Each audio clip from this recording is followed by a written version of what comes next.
बात को दोहराइए जी। मुझे लग रहा है एक आंकड़ा मैं भी आपको दे देती हूँ। देखिए, आईएमएफ ग्रोथ प्रोजेक्शन जो है 2023 का, इंडिया का है 6.1%, यूएसए है 1.4%, जर्मनी का है 0.1%, अच्छा। फ्रांस का है 0.7%, इटली का 0.6%, जापान का 1.8%। अगर आप दूसरे देशों को यहाँ पर देखेंगे उठाकर, चाहे चाइना हो, चाहे रशिया हो, ब्राजील हो, मैक्सिको हो, केएसए हो, नाइजीरिया, ऐसे सबके मुकाबले हिंदुस्तान की स्थिति तो बेहतर है ना। कब 23 में ना, 23 अभी आप नहीं 23 में बहस कर लेंगे। बताइए कब बहस की जाए 23 में? अप्रैल मई में एक डेट रख लीजिए। ये 23 में होगा, 19 में, पहले 19 में हो रहा था। उस पर डिबेट हो रही है। वही मैं आपसे कह रहा हूं। हाँ। यही दिक्कत है।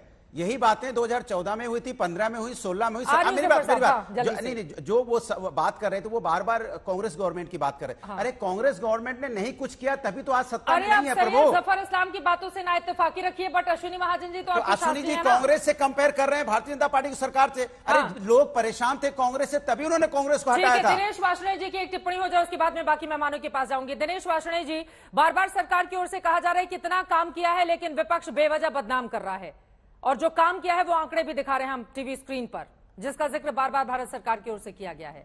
आपको क्यों लगता है कि सरकार की कथनी और करनी में फर्क है? चित्रा जी देखिए, जमीनी हकीकत में दो सबसे बड़ी समस्याएं इस देश में हैं। एक बेतहाशा महंगाई और दूसरा बेतहाशा बेरोजगारी। ये दोनों ही ये सरकार पिछले 9 साल से बढ़ाती आ रही है। ये बता दें अश्विनी महाजन जी कब घटी, ये मुझे बता दें कि क्या ऐसा जादू हुआ कि कोविड लेवल ना शामिल करने पे भी और कोविड लेवल शामिल करने पे भी पूंजीपतियों की आमदनी तो 41 से 67% बढ़ गई और आम आदमी की आमदनी 40 से 35% घट गई। ऐसा क्या हुआ कि आप कह रहे हो जी सकल घरेलू उत्पादन में जीएसटी बहुत ज्यादा आ गया। जीएसटी इसलिए ज्यादा आ गया कि आपने हर चीज के दाम 100 गुने से ज्यादा बढ़ा रखे हैं। ट्रेन के दाम आपने बढ़ा रखे हैं, प्लेन के दाम आपने बढ़ा रखे हैं, मेट्रो के दाम आपने बढ़ा रखे हैं, जो भी अर्बन इंफ्रास्ट्रक्चर में चीजें उनके दाम आपने बढ़ा रखे हैं। चित्रा जी जरा दिल्ली से अलीगढ़ या दिल्ली से हरिद्वार जाके देखिएगा एक बार कार से अकेले, पता लगेगा कि इससे अच्छा तो पैदल चले जाओ या साइकिल से। 1.5 रुपया किलोमीटर से ज्यादा टोल है। नई गाड़ी खरीदोगे ना 15 लाख की तो 1,70,000 रुपये रोड टैक्स और रजिस्ट्रेशन लेते हैं, वो रुपया भी ले रहे हैं और टोल भी ले रहे हैं, टोल बढ़ा भी रहे हैं। टोल हर बार 10% बढ़ रहा है। ये महंगाई का ये पैसा जा कहाँ रहा है? ये पैसा पूंजीपतियों को जा रहा है। बजट में हमेशा ऐसे प्रोविजन करेंगे जो महंगाई ना जो महंगाई कम करे, लोगों को रोजगार दे, और उसका एकमात्र तरीका है कि ये जो सुपर रिच है ना पूंजीपति, इन पर 5% का स्पेशल टैक्स लगाया जाए। जवाब ले लेते हैं हम तो दे रहे हैं 30% टैक्स और ये पूंजीपति कॉर्पोरेट टैक्स दे रहे हैं 22%। उल्टा हो रहा है भाई, हमसे लो 5%, इनसे लो 50%। ये हमारे ही पैसे से पले पूरे हैं, हमारे ही पैसे से इन्होंने एनपीए कर रखा है। हिडनबर्ग ने बता दिया ना, अडानी ने क्या खेल कर रखा है। बता दे भारत सरकार के बजट पे क्या असर आएगा। पूछ लेते हैं चार्जेस बढ़ जाएंगे हर एक चीज के, हर एक चीज के दाम बढ़ जाएंगे। आप मुझे बताइए, कह रहे डॉक्टर अश्विनी महाजन जी कह रहे हैं दूध के दाम 100 रुपए लीटर होने चाहिए। जनाबे आदिम जो आप बात कह रहे हैं, वो दूध के दाम उस समय में उसकी रेशियो बहुत कम थी। आप उसको कंपेयर करके बताइए। आप उसको ये मत बताइए कि एक टाइम में तो ऐसे मोबाइल कॉल 16 रुपए मिनट बैठती थी। ठीक है सर। उसके बाद जो डिजिटाइजेशन होता है या उसके असर पड़ते हैं, कॉस्ट ऑफ प्रोडक्शन कम हो जाती है। ठीक है सर, मैं इसका जवाब ले लेती हूँ। ठीक है। अब जफर इस्लाम साहब वो आपको उदाहरण दे रहे हैं कि दिल्ली से हरिद्वार जाकर दिखाइए किस तरह से एक तरफ टोल टैक्स भी लेती है सरकार, पेट्रोल डीजल के दाम भी बढ़ा कर रखे हुए हैं। मतलब एक जेब से अगर थोड़ा सा डालती है तो दूसरी जेब से बहुत ज्यादा निकाल लेती है पैसे। आम आदमी का ये हाल बनाकर रखा हुआ है आप लोगों ने, वो आरोप लगा रहे हैं। जरा देखिए, सीपीआईएम के नेताजी को बताना चाहता हूं, हमारे बड़े भाई दिनेश वार्ष्णेय जी को, कि पहले यहां से 200 किलोमीटर जाने के लिए दिल्ली से 150 किलोमीटर जाने के लिए 5 घंटे लगते थे। अब 150 किलोमीटर 1.5 घंटे 2 घंटे में पहुंच जाते हैं लोग। जैसे यहां से मैं मुरादाबाद पहुंच जाता हूं, मुरादाबाद यहां से 2 घंटे लगते, पहले इसी मुरादाबाद जाने को 5 घंटे लगते थे। क्यों?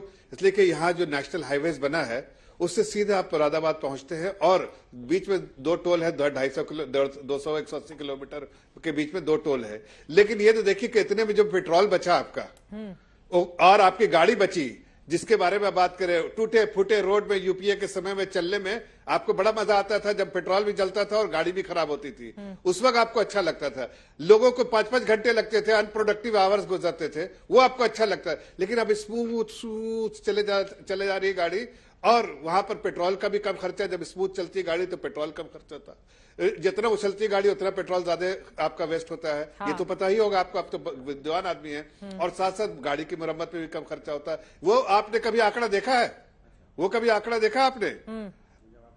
अगर वो आंकड़ा आप देखते तो आपको इस बात का अंदाजा होता है कि शायद आपने पूरे तौर से देखा नहीं। आप एक सिक्का का एक पहलू देखते हैं, दूसरा पहलू, अरे नेट बेनिफिट जो एक कंज्यूमर को बहुत ज्यादा है कि जितना उसको उसकी सेहत को नुकसान, गाड़ी को नुकसान, पेट्रोल का नुकसान, ये बात तो सही है ना, माली हालत से भी नुकसान, जानी हालत से भी नुकसान, और रोज एक्सीडेंट होते थे। अभी आप 20 रुपए, आप 50 रुपए में आप सेफ एंड सिक्योर पहुंचते हैं। ठीक है, और मैं उनसे जवाब ले लेती हूँ। आपने जो बातें कही है दिनेश जी जवाब देंगे। हाँ, जवाब मैं फौरन इसके बाद आप ही के पास आऊंगी। निर्मला सीतारमण जी कहती है कि डॉलर मजबूत हुआ है, रुपया कमजोर नहीं, और देश की जनता को बावला समझ रखा है क्या?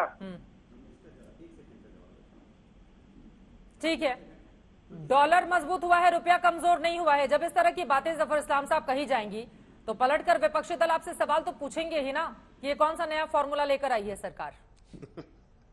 अरे भाई रोहन जी, आ रही हूं।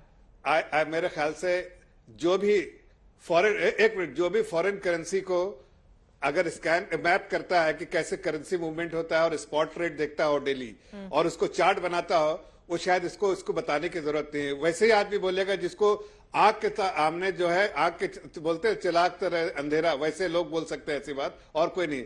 हर दुनिया के हर करेंसी के अगेंस्ट डॉलर जो है मजबूत हुआ, इस दुनिया को मालूम है। हम नहीं, आपने कभी सुना था डॉलर और पाउंड में इतना कम डिफरेंस था? कभी डॉलर पाउंड में तो 2 टाइम्स का डिफरेंस था। अभी डॉलर और पाउंड में कितना डिफरेंस है?